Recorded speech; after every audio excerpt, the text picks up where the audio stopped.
चलिए प्यारे बच्चों, एक बार आपको फिर से स्वागत है मेंटर्स क्लासेस 1.0 में। तो आज की कक्षा क्लास 7 चैप्टर 2 अध्याय दूसरा जंतुओं में पोषण, यानी इसमें प्राणियों में पोषण। प्राणी और जंतु दोनों एक दूसरे का पर्यायवाची है, तो आप कंफ्यूज नहीं होइएगा। अगर आप में के बुक में प्राणियों में पोषण है तो फिर भी आप इसको देखिएगा, ठीक है। तो चलिए समझते हैं।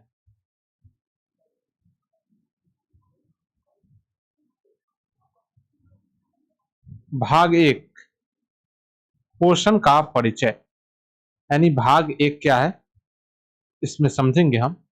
पोषण का परिचय यानी पोषण होता क्या है, ठीक है। तो आप ध्यान में रखिएगा बच्चों, जैसे कि मैंने आपको पहले की कक्षा में बताए हैं क्या, पोषण किसके बारे में, पोषण के बारे में। तो पोषण क्या होता है, क्या आप समझते हैं पोषण क्या होता है? पोषण वह चीज है जिससे हमारा भोजन, जो चीज हम खाते हैं वो हमारे शरीर में जो पचता है, उससे जो हमें प्रोटीन, कार्बोहाइड्रेट, प्रोटीन जो भी कुछ मिलता है और जो हम खाते हैं उस पोषण उसके बाद हमारे शरीर में विकसित होता है, हम जीवित रहने में हमको ऊर्जा प्रदान करता है, उसी को हम पोषण कहते हैं। बच्चों आप लोग ध्यान दीजिएगा कि जंतुओं में पोषण आवश्यक है। भोजन को अंतर ग्रहण करने की विभिन्न अनोखी विधियां और बुनियादी जैविक वैज्ञानिक प्रक्रिया है। तो हमारा पहला है और इसमें हम समझेंगे कि पोषण होता कैसे है, ठीक है। चलिए, तो पोषण आवश्यक क्यों है? क्वेश्चन है ना, पोषण आवश्यक क्यों? अगर पोषण नहीं होगा तो क्या होगा बताइए। अगर पोषण नहीं हो तो क्या होगा? ऊर्जा और शरीर का विकास। यानी पोषण से हमको क्या मिलता है? तो पोषण से हमें मिलता है ऊर्जा, जिससे हम कोई कार्य करते हैं और हमारे शरीर का विकास होता है। मतलब ऊर्जा क्या होता है, अगर हम नहीं खाए तो हमको कोई काम करने के लिए ताकत नहीं रहता है, ऊर्जा, ठीक है, कोई ताकत नहीं रहता है, शरीर का विकास रुक जाता है। यानी शरीर हमारा सही से दिमाग वर्क नहीं करेगा। मान लीजिए अगर ज्यादा कमजोरी हो गया तो पैर दर्द, सर दर्द, ये सब चीज होने लगेगा, हमारा शरीर का विकास रुक जाएगा। तो चलिए हम यहाँ आगे देखते हैं, इसी में आगे इसी को पढ़ते हैं। क्या होता है कि सभी प्राणियों को अपनी विकास और विभिन्न दैनिक के जैव क्रियाओं को सुचारू रूप से पूरा करने के लिए ऊर्जा की आवश्यकता होती है, जो भोजन से मिलती है। जो किससे मिलती है? भोजन से मिलती है। हमारे किस किस के लिए? ऊर्जा के लिए और शरीर के विकास के लिए क्या है? पोषण आवश्यक है। क्षतिग्रस्त मतलब क्षतिग्रस्त कोई चीज, अगर हमको चोट लग गया या कोई तरीके का हमारे शरीर में कोई चीज का कमी आ गया तो उसके लिए हमको किसकी जरूरी है? क्षति यानी मरम्मत करना।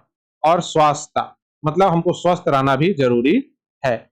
शरीर में लगभग शरीर में लगातार होने वाली कोशिकाओं की टूट फूट और लो के लिए भोजन में उपस्थित पोषक तत्व जैसे प्रोटीन, विटामिन अनिवार्य माने जाते हैं। मतलब ये सब चीज क्या माने जाते हैं? अनिवार्य माने जाते हैं।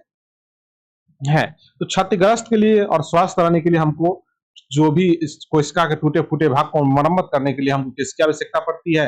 पोषण की आवश्यकता पड़ती है। बच्चों आप यहाँ पर समझ गए होंगे कि पोषण हमें चाहिए क्यों। हमें जीवन जीने के लिए, शरीर को बढ़ने के लिए, काम करने के लिए पोषण बहुत जरूरी है। बच्चों आपने यहाँ पर देख लिए और पोषण समझ लिए होंगे। चलिए आगे समझते हैं। अंतःग्रहण। अंतःग्रहण क्या होता है बच्चों? भोजन को शरीर के अंदर डालना। भोजन को मानव शरीर के अंदर डालना ही क्या कहलाता है? अंतःग्रहण कहलाता है। क्या कहलाता है? भोजन को शरीर के अंदर डालना क्या कहलाता है बच्चों? अंतःग्रहण। ये याद रखिएगा। अंतर्ग्रहण सभी जीव जंतु में अलग अलग प्रकार से होते हैं। चूसना यानी मधुमक्खी होते हैं, बहुत कुछ पक्षी होते हैं, वो क्या करते हैं? फूलों को, मकरंद यानी फूलों को, रस को चूसते हैं, जबकि शिशु अपने माता का दूध पीता है। मतलब बच्चा क्या करते हैं? अपनी माता का दूध पीता है, ठीक है। चबाना और कुतरना, ठीक है। चबाना, बहुत सारे जीव होते हैं वो चबाकर, जैसे कि मानव चबाकर खाते हैं, चूहा खरगोश कुतर कर खाते हैं, ठीक है। तो मनुष्य एवं अन्य जीव जंतु दांत से चबाते हैं। क्या करते हैं? दांत से चबाते हैं। चूहा और खरगोश भोजन को बार बार कुतर कुतर कर ग्रहण करते हैं। तो कुतर का भी ग्रहण किया जाता है, पर सारे में क्या हो रहा है, भोजन का अंतर्ग्रहण हो रहा है, यानी भोजन को शरीर के अंदर डाला जा रहा है। सांप क्या करता है, निकाल निगल कर खाता है, ठीक है। अजगर जैसे सब अपने क्या करते हैं, वो प्राणियों को मतलब सीधा निगल जाते हैं, ठीक है। तो यहाँ पर आपने समझा कि अंतग्रहण का 3 विधि, पहला चूसना, चबाना, कुतरना और निगलना, 4 हो गया, ठीक है। ये कुतरना और चबाना दोनों एक ही है, ठीक है। तो चूसना, कुतरना और निगलना, चबाना, ये सारे चीज क्या है, अंतग्रहण की विधियां है, यानी कि भोजन को शरीर के अंदर प्रवेश कराने की विधि है। तो आपने ये समझ लिया हो कि भोजन का अंतग्रहण होता कैसे कैसे है। सभी जीवों में अलग अलग अलग प्रकार के होते हैं। चलिए समझते हैं मानव का पाचन तंत्र। इसमें हम क्या समझेंगे कि मनुष्य भोजन को कैसे पचाता है। मनुष्य के शरीर में भोजन का सफर मुख्य गुहा से मल द्वार तक संपूर्ण प्रक्रिया का व्यापक विवरण को समझेंगे। मतलब हम भोजन करते हैं, भोजन हमारे शरीर से पचता है, फिर वो मल द्वार से बाहर निकलता है। तो ये सारी चीजों को हम यहाँ पर क्या करेंगे, समझेंगे। तो बच्चों चलिए इसका अध्याय को आगे देखते हैं। इसमें हम क्या करते हैं कि पाचन तंत्र को एक नजर में देखते हैं कि हमारा पाचन तंत्र होता क्या है। तो मनुष्य की भोजन एक सतत लंबी नली द्वार से गुजरता है, जो मुख्य गुहिका से शुरू होकर मल द्वार तक जाती है। इसे हम क्या कहते हैं, आहार नाल कहते हैं। क्या कहते हैं, इसे आहार नाल कहते हैं। आहार नाल का मुख्य अंग क्या होता है, मुख गुहिका। ऊपर में आपको ये दिख रहा है, ये मुंह हुआ, तो ये क्या कहलाएगा, मुख गुहिका। भोजन नली या ग्रास नली, ये जो लंबा सा एक नली दिख रहा है, ये भोजन नली या ग्रास नली है, ठीक है। आमाशय, यहाँ पर देखिए एक पिक्चर इस प्रकार से बना हुआ है, ये क्या होता है, हमारा आमाशय होता है। क्षुद्रांत, छोटी आंत, ये जो ये बड़ा सा जो बीच में अजीब सा दिख रहा है लपटा हुआ, ये छोटी आंत होता है। बाहर से एक मोटा सा आपको ये दिख रहा है, ये बड़ी आंत होता है, ठीक है। तो ये हमारे क्या है, पाचन तंत्र, जिसको हम आहार नाल, ठीक है, पूरा ये हमारा क्या है, आहार नाल है। अब समझते हैं यकृत और अग्नाशय क्या होता है। यकृत और अग्नाशय के बारे में समझते हैं। यकृत यानी पित्तरस, यह शरीर की सबसे बड़ी ग्रंथि है, जो गहरे लाल भूरे रंग की होती है। कैसा होती है, गहरे लाल भूरे रंग की होती है, और यह पित्त रस को स्रावित करती है, जो एक थैली में संग्रहित होता रहता है, जिसे पित्ताशय कहते हैं, और यह वसा के पाचन में अत्यंत सहायक होता है। मतलब बच्चों, जितना हम तेलीय पदार्थ खाते हैं जिसमें वसा होता है, जैसे बहुत सारे चीज होते हैं जिसमें वसा होते हैं, तेल होते हैं, तो उनको पचाने में ये क्या करते हैं, हमें मदद करते हैं। कौन करते हैं बच्चों, लीवर। तो यकृत के बारे में समझ गए, यकृत कैसा होता है। तो चलिए बच्चों एक बार आपको हम पिक्चर पर ले चलते हैं। देखिए बच्चों, यहाँ पर आपको यकृत दिख रहा होगा, ये वाला जो है यही क्या है, हमारा यकृत है, ठीक है। तो आपको हम ये पिक्चर में लिख कर, ये यकृत है, इसके ये हमारा अमाशय, इसके नीचे होता है हमारा अग्नाशय, ठीक है। इसके नीचे क्या होता है, हमारा अग्नाशय होता है।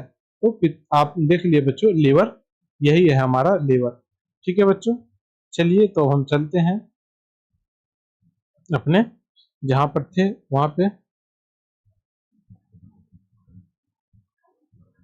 ठीक है बच्चों। आपने यकृत को देख लिया कि यकृत कैसा होता है, ठीक है। यकृत का क्या काम है, तो इसका मुख्य काम है वसा को पचाना, वसा को पचाना। अग्नाशय क्या होता है बच्चों, यह हल्के पीले रंग की बड़ी ग्रंथि है, जो अमावस्या के ठीक नीचे होता है, ठीक है। अमाशय होता है, उसके क्या होता है, ठीक नीचे स्थित होती है। यह अग्नाशय रस स्रावित करती है, जो कार्बोहाइड्रेट, वसा और प्रोटीन पर क्रिया कर सरल यौगिक में बदलता है। मतलब ये एक हार्मोन या ये एक रस स्रावित करती है, जिससे क्या होता है, कार्बोहाइड्रेट, वसा, प्रोटीन की क्रिया में उसको जटिल यौगिक से सरल यौगिक में तोड़ते हैं। तो बच्चों आप यहाँ पर दो टॉपिक समझ गए, यकृत और अग्नाशय। चलिए बच्चों अब नेक्स्ट क्लास मतलब अगले स्लाइड को देखते हैं। इसमें क्या है बच्चों, अपशोषण यानी स्वांगीकरण। ये क्या होता है, अपशोषण, ये क्या करता है कि जो भोजन पच जाता है, तो छोटी आंत में छोटी आंत क्या करती है, क्षुद्रांत, उस सतह उपस्थित उसमें जो भी वसा, प्रोटीन, कार्बोहाइड्रेट जो भी मिलता है, वो सबको लेकर रक्त वाहिनी में प्रवेश करता है, और इस प्रकार से अपशोषण होता है। मतलब जो हम खाना पचा, तब उसमें तो प्रोटीन, वसा, कार्बोहाइड्रेट जो भी है वो सब तो निकालना होगा, निकाल कर हमारे क्या करती है, ब्लड में मिला देती है। बच्चों समझिए स्वांगीकरण क्या होता है, अपशोषित पोषक तत्व को रक्त यानी रक्त वाहिनियों द्वारा शरीर के विभिन्न अंगों में भेजा जाता है और यह उपयोग जटिल प्रोटीन का निर्माण में होता है। मतलब कि स्वांगीकरण क्या हुआ बच्चों कि अवशोषित पोषक तत्व को रक्त वाहिनी द्वारा शरीर में विभिन्न अंगों तक भेजा जाता है और यही उनका उपयोग जटिल प्रोटीन का निर्माण में होता है। तो बच्चों यहाँ पर ध्यान समझिए कि पोषक तत्व का संपूर्ण अवशोषण कहाँ हो जाता है, क्षुद्रांत में हो जाता है, यानी 100% जितना भी पोषक तत्व है उसका अवशोषण कहाँ हो जाता है, छोटी आंत में हो जाता है। उसके बाद उसको कहाँ भेज दिया जाता है बच्चों, वृहदांत यानी बड़ी आंत में भेज दिया जाता है। चलिए बच्चों अब नेक्स्ट आगे समझते हैं वृहदांत एवं मलाशय। ठीक है बच्चों, अब अगला लास्ट ये टॉपिक है हमारा मानव पाचन तंत्र का लास्ट टॉपिक है वृहदांत और मलाशय विसर्जन। वृहदांत यानी बड़ी आंत का कार्य क्या है बच्चों, यह क्षुद्रांत की तुलना में काफी चौड़ी किंतु मोटी होती है और यह 1.5 मीटर लंबी होती है। इसका मुख्य कार्य बिना पचे भोजन में से पानी और उपयोगी लवण को अवशोषित करना। मतलब ये जल को अवशोषित करते हैं। बच्चों ध्यान से समझिएगा, जब लूज मोशन हो जाता है तो ये बड़ी आंत की गड़बड़ी होती है, ये पानी को ऑब्जर्वेशन नहीं करता है, ये पानी को हमारे मल में ही छोड़ देते हैं। ठीक है, निष्कासन यानी मल विसर्जन, शेष बचा हुआ अपचरित अर्थात ठोस कचरा मलाशय में चला जाता है और समय समय पर गुदा द्वार से बाहर निकाल दिया जाता है। इसकी जैविक उत्सर्जन को निष्कासन कहते हैं।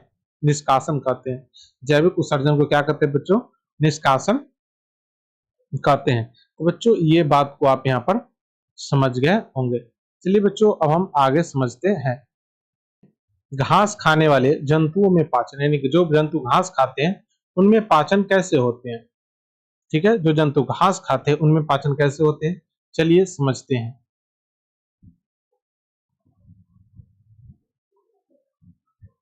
ध्यान दीजिएगा बच्चों यहाँ पर रोमनथी जंतु, जैसे देखिए जो जंतु क्या करते हैं, जो गाय भैंस जैसे शाकाहारी जंतु घास को जल्दी जल्दी निगल जाते हैं, क्या करते हैं, तो आप भी देखे होंगे घास को ये हाल खा जाता है। आपको पता है बकरी भी सेम काम करती है, तो ये जल्दी जल्दी निगल जाती है और ये अमाशय के एक विशेष भाग में संचित रहता है जिसे हम रुमेन कहते हैं या प्रथम अमाशय भी कहते हैं। रुमेन में भोजन आंशिक पचता है, यानी कुछ थोड़ा सा पचता है, जिसे जुगाल कहा जाता है। इसके पश्चात जंतु इसे पुनः मुंह में लाते हैं, पुनः क्या करते हैं, मुंह में वापस लाकर चबाते हैं। ऐसे जीवों को रोमनथी या रुमेन कहते हैं, मतलब ऐसे जीवों को रोमनथी या रूमिनेंट कहते हैं। चलिए बच्चों अब इसका अगला कॉन्सेप्ट देखते हैं। अगला क्या है, मतलब ये चरणबद्ध प्रक्रिया समझते हैं गाय कैसे। तो गाय सबसे पहले क्या करती है, जंतु घास को बिना बारीक किए जल्दी जल्दी चबा जाती है और यह रोमेन में संचय होता है और भोजन प्रथम आवासीय यानी रोमेन में जाकर आंशिक पचता है, यानी थोड़ा बहुत पचता है। पुनः गाय क्या करते हैं, मुंह में लाकर इसके जुगाल पिंडकों के रूप में मुंह में आता है और पशु इसे चबाते हैं और फिर पुनः पचना। चबाया भोजन को अमाशय के शेष कक्षा से होकर अंत में पच जाता है। मतलब उसके बाद क्या होता है, दोबारा जुगाली फिर पिंड डालते हैं, अंत में क्या होता है, ये पच जाता है। बच्चों अब चलिए नेक्स्ट बच्चों समझते हैं अमीबा में पोषण होता कैसे है। देखिए अमीबा का कोई निश्चित आकार नहीं होता है, मान लीजिए कि ये एक अमीबा है, ठीक है, और भोजन यहाँ पर है, तो अमीबा क्या करेगा, दूसरी बार में भोजन के चारों ओर यानी इस प्रकार से एक संरचना बनाएगा, धीरे धीरे इसको बढ़ाएगा और भोजन को क्या करेगा, वो धीरे धीरे धीरे धीरे क्या करेगा, अपने अंदर करने का कोशिश करेगा। वो भोजन को क्या कर लेगा, धीरे धीरे अंदर करके और वो बंद कर लेगा। क्या कर लेगा, वो बंद कर लेगा। कहाँ पर बंद करेगा, तो खाद्यधानी में, और वो उसका वहां पर पाचक रस होता है, उसको क्या करेगा, पचाकर उसको क्या कर देगा, खत्म कर देगा। धीरे धीरे अपने अंदर लेकर पाचक रस उसको खत्म कर देगा। तो अमीबा जलाशयों में पाया जाने वाला एक कोश की सूक्ष्म जीव है। इसका पास कोई निश्चित मुख या पाचन तंत्र नहीं होता है। पाचन की प्रक्रिया भोजन के निकट जाने पर यह उंगली जैसी कृत्रिम पैर विकसित करता है, जिन्हें पादप कहते हैं। जिन्हें क्या कहते हैं? पादप कहते हैं। और ये पादप भोजन के चारों ओर घेर चक्कर निकालता है और खाद्य धानी में फंसाकर या पाचक कर रस से भोजन को सरल रूप में बदल देता है। इस प्रकार से यह अमीबा क्या करता है? अपने भोजन को पचा लेता है। चलिए बच्चों, अब आगे देख लेते हैं एक और क्वेश्चन और लास्ट। तो क्या है इसका लास्ट कि विभिन्न जीवों का पाचन तुलना, यानी मनुष्य भोजन कहाँ से करता है? मुख से। गाय भोजन कहाँ से करता है? मुख से। मनुष्य कहाँ पचाता है? आहार नाल में। गाय कहाँ पचाता है? रुमेन एवं संपूर्ण आमाशय में। और मानव का अत्यंत विकसित पाचन तंत्र है, ठीक है, एवं पाचन ग्रंथि है। ये सेलुलोज का पाचन करने वाले जीवाणु और जुगाली से अमीबा पदार्थ, पादप, खाद्यधानी, एक कोश की संरचना बिना मुंह के अंतर्ग्रहण, मतलब बिना मुंह का ये भोजन अंतर्ग्रहण करता है। तो बच्चों, इस प्रकार से आपका अध्याय पूरा पूर्ण हुआ। फिर मिलेंगे नेक्स्ट चैप्टर के साथ।